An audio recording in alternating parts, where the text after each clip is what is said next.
Nasir electronics mobile shoppe furniture व e bike centre Salgare घेऊन आली गुढीपाडवा धमाका इलिको कंपनीची ई बाईक सर्वात स्वस्त एकदम जबरदस्त फक्त 39,500 पासून पुढे कोणत्याही कंपनीची जुनी ई बाईक द्या नवीन ई बाईक घ्या एक्सचेंज ऑफर बजाज फायनान्सच्या साहाय्याने 0% व्याजदर कोणत्याही वस्तू खरेदीवर लकी ड्रॉ कुपन आमच्या शाखा क्रमांक 1 पोस्ट ऑफिस समोर सलगरे शाखा क्रमांक 2 हिरा हॉटेल चौक मिरज शाखा क्रमांक 3 देशिंग कॉर्नर कवठे महांकाळ शाखा क्रमांक 4 नायरा पेट्रोल पंप समोर हल्याळ रोड आथनी।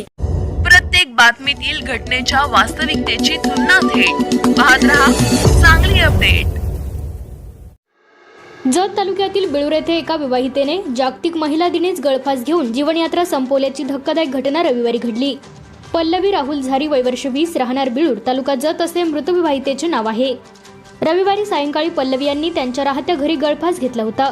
ही बाब निदर्शनास येताच त्यांचे पती राहुल भीमराव झारी यांनी त्यांना तातडीने जत येथील जत ग्रामीण रुग्णालयात दाखल केले, मात्र उपचारापूर्वीच त्यांचा मृत्यू झाल्याचे डॉक्टरांनी सांगितले। या घटनेची माहिती ग्रामीण रुग्णालयाचे डॉक्टर प्रसाद थोरात यांनी जत पोलीस ठाण्याला फोनवरून दिली। घटनेची नोंद मिळताच पोलिसांनी तातडीने कार्यवाही सुरू केली। घटनेचे गांभीर्य ओळखून उपविभागीय पोलीस अधिकारी थोरबोले आणि पोलीस निरीक्षक संदीप कोळेकर यांनी रुग्णालयात भेट देऊन घटनेची माहिती घेतली। या प्रकरणाचा प्राथमिक तपास पोलीस उपनिरीक्षक चव्हाण आणि पोलीस हेड कॉन्स्टेबल देवर्षी करत आहेत। पल्लवी यांनी आत्महत्येसारखे टोकाचे पाऊल का उचलले याचे कारण अद्याप स्पष्ट झालेले नाही।